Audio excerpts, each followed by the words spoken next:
le llega el turno a Alex. Volvemos al mundo del manga y en este caso pues nos va a hablar de Doctor Slump de Akira Toriyama. Ya sabéis que os dijo reseño más Toriyama y le hizo falta un sí y medio para lanzarse. Así que nada, Alex, tío, disfruta de la reseña. Dale caña.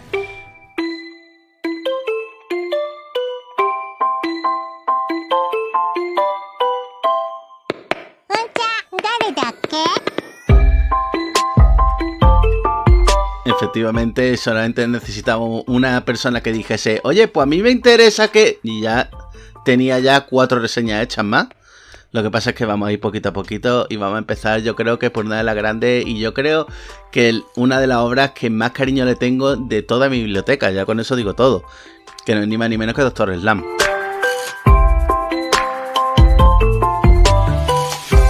Quiero empezar que cuando hablamos de pesos pesados del manga de los últimos años, pues ya llámese Ichiro Oda, Masashi Kishimoto, Tite Kubo, por citar algunos, siempre se suelen decir que son autores de una sola obra, ya sea por extensión o ya sea por cansancio.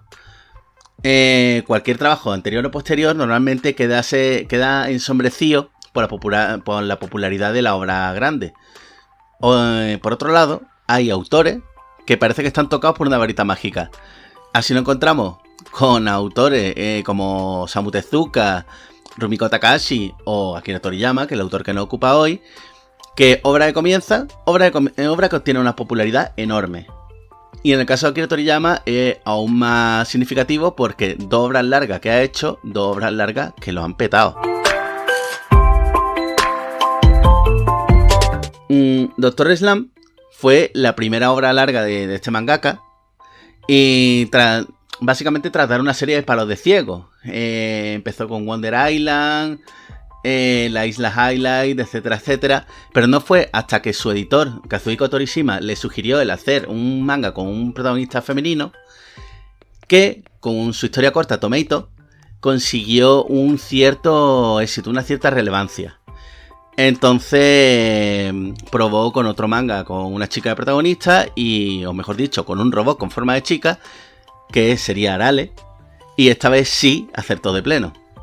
Doctor Slump se realizó en la Weekly Shonen Jump desde el 4 de febrero de 1980 hasta el 10 de septiembre de 1984, compilándose en 18 tomos tankobon y finalizada precisamente porque Toriyama estaba cansado de hacer una serie larga.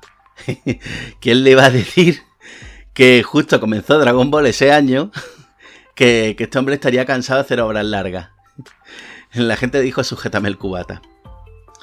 La popularidad de la serie fue tal que se resistió a desaparecer y así en los años 90 volvió de las manos de Takao Koyama y Katsuyoshi Nakatsuru, siendo un breve retorno de tan solo 4 tomitos. En cuanto al anime, ha tenido 2 grandes adaptaciones. La primera de los 18 tankobon, repito, 18 tankobon, sacaron 243 capítulos. Y la segunda fue una serie original de tan solo 74. Siendo, por cierto, la responsable de sustituir a la mismísima Dragon Ball GT, allá por el 97. Finalmente, también tuvo un total de 10 películas y un cortometraje especial exclusivo para la edición DVD.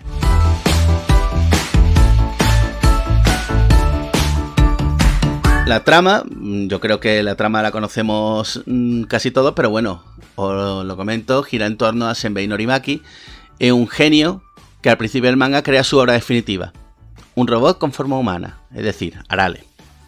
Su plan es hacerlo pasar por una niña normal, en este caso su hermana, y que nadie se dé cuenta de que es un robot, empresa que es un poco difícil porque Arale cada 2x3 va perdiendo la cabeza, literal y figuradamente, tiene una fuerza desmesurada, y le falta algo que tendría toda niña, el ombligo. Todos esos traspiés van generando situaciones la mar de cómicas y una vez completado el plantel con una cantidad de personajes secundarios cada vez más carismáticos, pues empieza el follón. Entre estos personajes carismáticos, por supuesto, destacó la llegada de Gachan, que sería un bebé con alas que nace de un huevo y que come de todo, literalmente todo, excepto goma. Esto último, muy importante. Las situaciones rocambolescas no tardan en aparecer y es que es un manga hilarante de principio a fin. A pesar de ser un manga tan puramente japonés y un humor tan japonés, es un humor que al final te termina llegando a cualquier lector. ¿Por qué? Porque toca a todo y a todos. Y es que el mismísimo Toriyama es también objetivo de la broma de Arale y compañía. Y el mismo autor se ríe de sí mismo precisamente por su vagueza y su, entre comillas, falta de talento. Pero es que no es el único, porque su editor Torishima se convierte en otro de esos personajes más relevantes de la serie, que no es ni más ni menos que el Dr. Mashirito, el antagonista de Senbei Norimaki y creador de otro de esos personajazos llamado Obokaman, que fue un robot que fue creado para derrotar a Arale, pero que se enamora de esta a pesar de su locura y su manía de llevar caca a todas partes.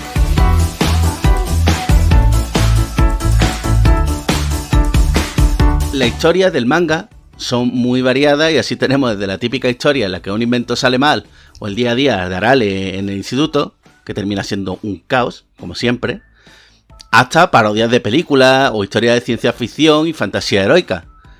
Toriyama es que un flipado de todo esto, para que lo sepáis, es un flipado de las maquetas, un flipado de la ciencia ficción, un flipado de Star Wars, de Star Trek, de los kaiju, y todo eso se encarga de representarlo en esta obra. Y es que encontraremos en Villa Pingüino a personajes tan variopintos como Godzilla, Gamera, el Doctor Spock, o bueno, perdón, Scop, etcétera, etcétera. Así como nos encontraremos que uno de los policías es un Stormtrooper. Pero es que sin maquillarlo y nada, es un Stormtrooper con un gorro de policía. Y ahí lo deja. Claro, ¿qué es lo que pasa? Todo esto hace una lectura mucho más amena. Y lo que he dicho, que no sea un humor tan japo, que eso podría echar mucho para atrás. Que yo sé que a muchos de vosotros el humor tan absurdo y eso os echa mucho para atrás. Pero en este caso, las situaciones, como son tan cómicas y son también tan conocidas por el público en general, pues pueden llegar a molar. A mí, por ejemplo, me enamoraron de principio a fin todas estas cosas, porque eran tanta referencia a la cultura general que al final es que me metían de lleno. También, por supuesto, hay que decir dos cosas. Una es, depende de la edad con la que te leas esto. Yo esto me lo leí por primera vez, me acuerdo que tenía 12 años. Y yo con 12 años lo flipé. Pero y es que una de estas cosas también es la traducción que tuvo. Que la traducción por parte de Planeta Comics es que gana muchísimo entero. Viendo a personajes cantar canciones de Julio Iglesias, entre otras lindezas. Es que eso te iba a preguntar yo, porque mira que yo quiero a Toriyama y tengo casi todas sus obras, partiendo de Dragon Ball y después las historias cortas y demás, pero precisamente Doctor Slump es la gran que me falta. Nunca la he leído, pero no sé, siempre la he visto. Es verdad que tiene como un humor quizá, como tú has dicho, ¿no? Un poco infantil, más allá de que sea japonés o no. Uh-huh. ¿Tú crees que está enfocado a un público más infantil, que si a lo mejor me lo leo ahora me va a chocar quizá, ¿no? Como puede ser, quiero recordar que era Kowa, ¿no? La que era un poquito más infantil dentro de los tomos únicos que tiene. A ver, aquí Toriyama lo bueno que tiene, bueno y lo malo, es que tiene un humor muy simple. Sí, eso sí. Entonces no te creas que te va a hacer un humor ahí demasiado enrevesado, no. Toriyama te va a coger una mierda y te lo va a plantar en la cabeza. Y con eso te tienes que reír, correcto. Y con eso te tienes que reír. ¿Qué pasa? Las situaciones son a veces tan rocambolescas, como veis lo que he dicho, al Doctor Spock, que nunca me sale el original, siempre sale el de Arale, el Scop. Al Doctor Spock, el tío, todo serio, supuestamente en el bachillerato, y con todos los niños alrededor diciendo 2 más 2, 4. Y estoy diciendo, pero ¿dónde coño me he metido? O poniéndole una mierda en su barrera mientras está haciendo ejercicio y todo el mundo descojonado. Pues lo que te he dicho, es un humor muy simple. Y muy zafio también. Y muy zafio. Pero ¿qué es lo que pasa? En estos casos, yo llamaría en estas situaciones que es un humor tan sencillo y tan puro que al final termina haciendo gracia. Es tan inocente que al final te termina haciendo gracia. Todo depende del prisma con el que lo veas. Si lo ves de un prisma no sé, más simplote, te va a reír. Si a ti te han hecho gracia historias como Kowa, Sunland o incluso las historias que te has leído en los teatros manga, Doctor Slump no es para nada menos. Sí, por eso te digo, me estoy acordando de eso de Kajika y cosas así, que más comedia y demás, y es verdad que me hacían gracia, pero claro, esto digamos que mientras que eran tomos únicos, quizás esto sea una sobredosis, ¿no? De humor torillamesco, que estamos hablando de muchos tomos, por eso es verdad que nunca me he atrevido a entrar en ella, pero coño, es verdad que es una de las grandes deudas que tengo pendiente con el manga, en general, no solamente con Toriyama. Sin embargo, también te diría una cosa, y es que el ver a Toriyama cachondeándose de sí mismo es algo que por lo que merece la pena muchísimo Doctor Slump. Una de las historias, por ejemplo, que me encantan es una que crea una máquina del tiempo, o que le pide a Senbei que cree una máquina del tiempo porque decía que no llega a las fechas de entrega porque él es muy lento y que él quiere entregar las cosas a su tiempo. Y claro, Senbei dice, joder, qué profesional eres. Pero bueno, también es que hay otras cosas, es que así puedo ojear revistas guarras, puedo mirar debajo de las faldas, etcétera, etcétera. Y tú dices, hostia, tío, qué puto sátiro está hecho este cabrón. Pero es que él es el primero que se ríe de sí mismo. Y eso en Dragon Ball, por ejemplo, faltaba sobre todo al final. Ese humor faltaba en la época en la que había grandes peleas súper cósmicas y todo eso. Se veía que Toriyama lo que estaba echando en falta era reírse de sí mismo y reírse de sus personajes. Por eso creo, por ejemplo, a Gohan como el Gran Saiyaman. Claro, o personajes como yo creo Mr. Satan y demás, yo creo que es lo que echaba de menos. O efectivamente, o Mr. Satan, es que se notaba que lo echaba de menos. En el fondo de su ser, el tío hace mangas cómicos y le gusta reírse de según qué situaciones. Y es que en Dragon Ball al final se le veía como pez fuera del agua. Por mucho que a mí me encante Dragon Ball, que yo lo digo una y mil veces y me encanta, pero ¿qué pasa? Esos alivios cómicos eran Toriyama queriendo salir por ahí diciendo que esto soy yo. A mí lo que me sorprende de este Doctor Slump, que como dices, es una de las obras cumbres de Toriyama, ¿no? Aquí en España no haya disfrutado de tantas ediciones como ha podido disfrutar de Dragon Ball. ¿Sabes? Es que solo, para decir que solo existen dos, del cual yo tengo la de los 40 tomos, tengo el primer tomo de Planeta. Uh-huh. Es que me parece eso, ¿no? Que dices, hostias, es una obra que, por ejemplo, aquí yo que toco con Cataluña es como, Doctor Slump es como lo más grande, ¿no? Después de Dragon Ball, y me sorprende, ¿no? Que no haya tanta reedición de la obra. Hombre, reedición hay. Porque Doctor Slump es una obra que no falta nunca. Así se ve que se empezó a editar la Kazemban hace lo menos 6 años y sigue encontrándote números perfectamente en todas partes.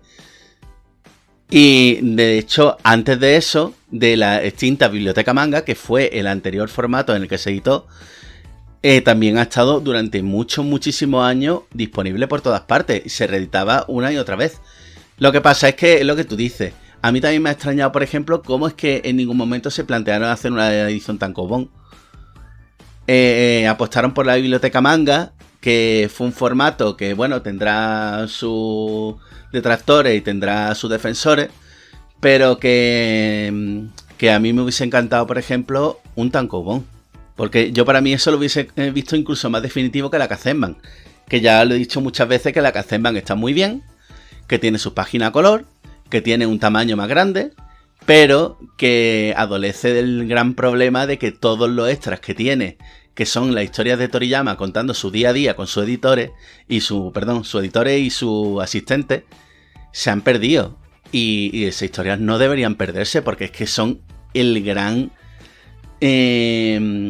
atractivo que yo tenía en cada tomo de Doctor Slump. Yo estaba deseando encontrarme esos extras, esa historia entre medio. Y la falta de a lo mejor esas ediciones puede ser porque en Cataluña sí que se ha visto Doctor Slump el anime, los dos de hecho, mientras que en el resto de España nadie se ha interesado por ella, y ese ha sido el gran escollo. Que aquí en el resto de la península lo conocemos todos por el manga, pero el anime realmente se empezó a editar por parte de Honu y solamente fueron 50 episodios y para usted de contar, de los 243. Y aparte yo creo que ha llegado tarde, Iman. Bueno, ya como nota final, tengo que decir que esta obra es, sin duda, una de las series que más he disfrutado coleccionando. Os comento un poquito, historieta de Abuelo Cebolleta para finalizar. A mí me llegó este Doctor Slump en una época en la que yo había dejado de coleccionar cómics. Había terminado Dragon Ball y me había metido en Spider-Man, había salido escaldado de todas las series Marvel que no terminaban jamás. Y estaba en un periodo en el que no compraba ni un solo cómic. Y esa semana se te hizo muy larga, ¿no, Ale? Esas semanas fueron meses, Adri. Me compraba a lo mejor Mortadelo, me compraba esto, pero no compraba cómic de manera regular. Y fue un día que vi uno de Doctor Slump, que vi que te hablaban del final de Dragon Ball GT. Y dije, ostras, pues me voy a comprar esto porque, claro, de Dragon Ball sí me interesaba cualquier cosa que viniese. Y me compré el tomo de Doctor Slump y me lo pasé tan sumamente bien con el tomo, pero tan sumamente bien que dije, ostras, pues me voy a meter en esta colección. Y cada mes que pasaba, un mes y otro, os prometo que pillaba cada tomo con una alegría que es que yo creo que a día de hoy no he vuelto a tener esa misma sensación con casi ningún manga, ni casi ninguna colección. Porque es que era una sonrisa cada vez que hace un tomo nuevo de Doctor Slump, es que voy a por él ahora mismo. Iba, lo disfrutaba, me lo leía 20 veces. Y lo dicho, también me pilló, tenía 12, 13 años. Y claro, cualquier cosa que venía, cualquier cómic que tenía yo entre las manos, me lo leía hasta reventarlo. Pero es que Doctor Slump fue algo muy especial para mí. Y de hecho, así es de especial que años después la sigo teniendo en mi top personal. Siempre he hablado de Dragon Ball, de que es uno de mis mangas más queridos y todo eso, pero es que Doctor Slump está al lado de Dragon Ball, siempre. De hecho, los tengo en la misma estantería. Así que, Arale Forever.